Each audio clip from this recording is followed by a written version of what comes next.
You step into the elevator at exactly 8:47 in the morning. The doors slide shut behind you with a quiet click. You press the button for the 60th floor and lean back against the mirrored wall. Your coffee is still warm in your hand, and steam curls faintly off the surface. Your badge swings gently from the lanyard around your neck, catching the overhead light. You have made this exact ride nearly 1,000 times before, and it has never once felt remarkable. The elevator hums upward, smooth and familiar, the way it always does. You glance at your phone and see 3 unread messages you have no intention of answering yet. The numbers above the door climb steadily, one after another. 12, 13, 14. You do not notice anything wrong at first.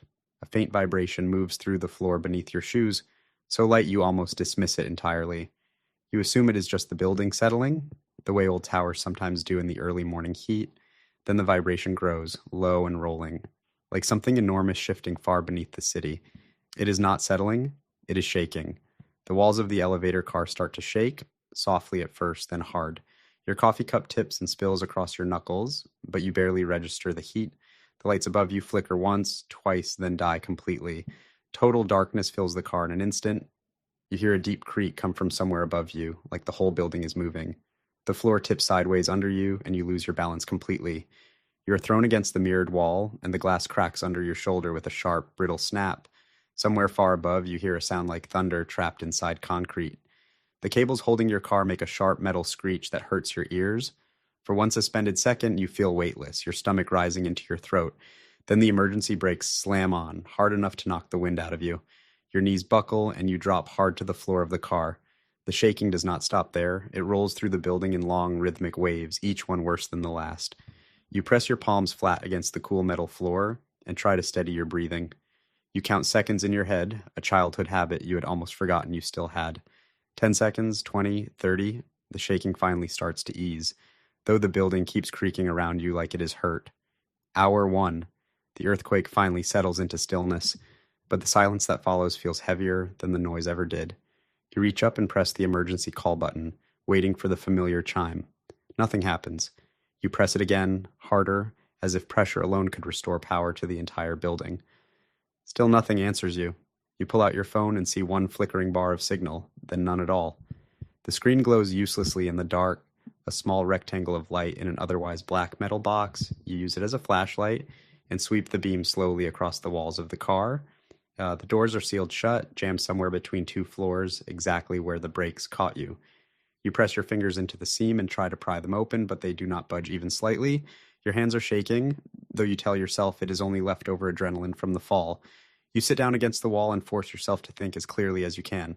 Panic will not open these doors. You remember the safety briefing from years ago? The one you barely listened to at the time. Stay calm, it said. Stay still, it said. Help will come, it said. You did not think you would ever actually need to remember those words. Hour 2. You bang on the doors and shout until your throat feels raw and scraped. No one answers you. The building above you is silent in a way that unsettles you more than the shaking ever did. You realize the tower's entire power grid may be completely down, not just this one elevator. You think about the 60 floors above you and the 59 below, all filled with people just like you. You wonder how many of them are trapped in spaces even smaller and darker than this one. Your phone battery reads 42%, and you switch it to low power mode to preserve what little life it has left. You loosen your tie and set it carefully aside, folding it out of pure habit even in the middle of a crisis. The air in the car feels thicker than it did an hour ago, though you tell yourself that is only your imagination working against you. You try to remember the layout of the building, how far you might be from the nearest structural stairwell. The thought does not comfort you as much as you had hoped it would. Hour 3, you notice the temperature rising steadily around you. Without any airflow, the small metal box is starting to trap heat like a closed oven. Sweat gathers at your hairline and slides down the side of your face in a thin, steady line. You unbutton your collar and roll up your sleeves to give your skin whatever relief it can get. You press your ear against the doors and listen carefully for any sign of movement in the shaft. Somewhere faint and distant, you hear a voice. You shout back immediately, slamming your palm hard against the metal wall. The voice does not respond again. You're not sure honestly if it was ever real at all. Isolation does strange things to the mind when there is nothing else left to listen to. You force yourself to sit back down and slow your breathing, one long inhale at a time. Hour 5, thirst arrives before hunger does, sharp and impossible to ignore. You have nothing to drink, not even the last of your coffee, which spilled hours ago and dried into a faint brown stain on the floor. You ration your energy the way you would ration water, moving only when necessary, speaking only when it matters. You sit in the corner of the car and pull your knees up to your chest. The mirrored wall reflects a version of yourself you barely recognize, pale and tired in the dim glow of your dying phone. You turn the screen off to save the last of the battery and let the darkness take the car completely. In the blackness, your other senses sharpen almost immediately. You hear the building creak now and then, a low sound of metal and concrete settling. Each sound sends a fresh spike of fear through your chest because you do not know if it means rescue or collapse. You try to distract yourself by naming things, streets you know, faces you love, anything to keep your mind occupied. Hour 8. You try the doors again, wedging your fingers into the seam and pulling with everything you have left. This time they move, just slightly, just enough to let in a thin line of gray light. You press your eye to the gap and see only rubble on the other side, a wall of broken concrete where a hallway used to be. Your car did not stop at a floor. It stopped between two, sealed in by the very building meant to protect it. The realization sits heavy in your chest, but you force yourself not to spiral into it. You have air, you have space to move. You are, for now, still alive, and you repeat that fact to yourself until it starts to feel true again. The thin line of light becomes something to focus on, a small reminder that the outside world is still there. Hour 12. Exhaustion begins to outweigh fear for the first time since the shaking started. Your body wants to sleep even though your mind refuses to let its guard down completely. You drift in and out of a shallow, uneasy rest, jerking awake at every distant sound. At some point in this half-sleep, you hear something that is unmistakably real, a voice closer this time calling out through the shaft high above you. You scramble to your feet and pound on the ceiling hatch with both fists. You shout until your voice cracks, and this time, someone actually shouts back. Rescue workers, you realize, are moving through the building floor by floor. Relief floods through you so fast it almost buckles your knees right there on the spot. You press your palm flat against the ceiling hatch as if the contact alone could speed them along. Hour 15. The silence after the rescue voices fade becomes its own kind of test. You decide, against your better judgment, to try forcing the ceiling hatch open yourself. You stand on the small handrail bolted to the wall and push upward with both palms.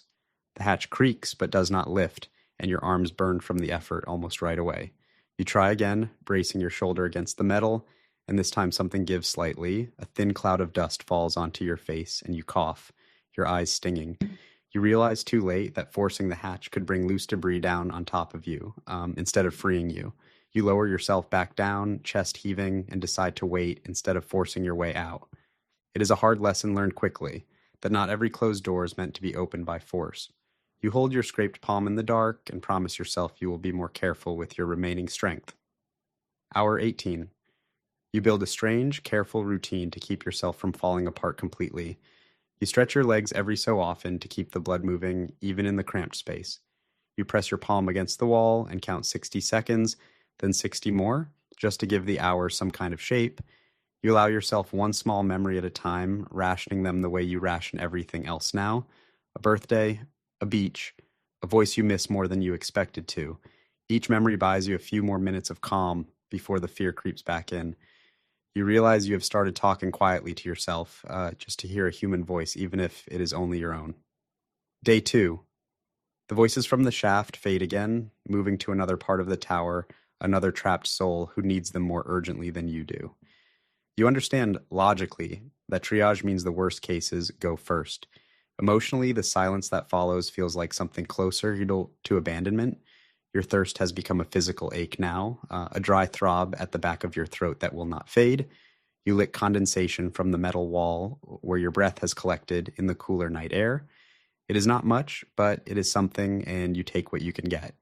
You think about your family, about the ordinary morning you left behind without a second thought.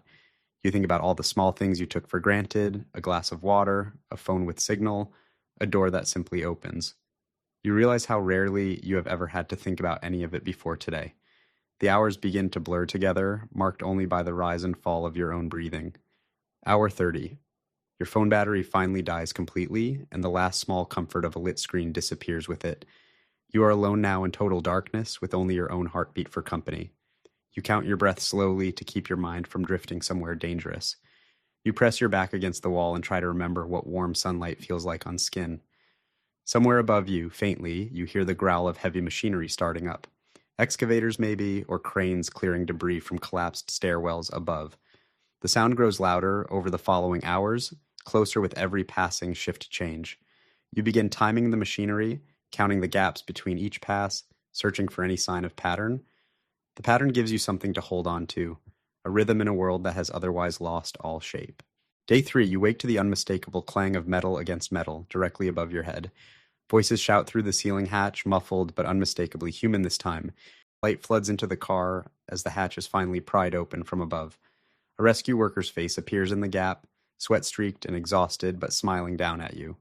He asks if you can move, and you nod, though your legs feel like they belong to someone else entirely. Hands reach down and pull you upward, out of the box that has been your entire world for 3 days. You emerge into a hallway lit by portable floodlights, surrounded by broken glass and twisted steel beams. The air outside the car tastes different, cleaner, colder, undeniably alive. You are wrapped in a thermal blanket and guided toward a stretcher, though you insist you can still walk on your own. You're given water first, small sips, slow and careful, because your body has forgotten how to receive it all at once. A paramedic checks your pulse and tells you gently that you are one of the lucky ones today. Weeks later, you still find yourself pausing before stepping into any elevator, your hand hovering over the button a beat longer than it used to. You have learned in the most physical way possible how much of daily life depends on things you never thought to question and things you always take for granted.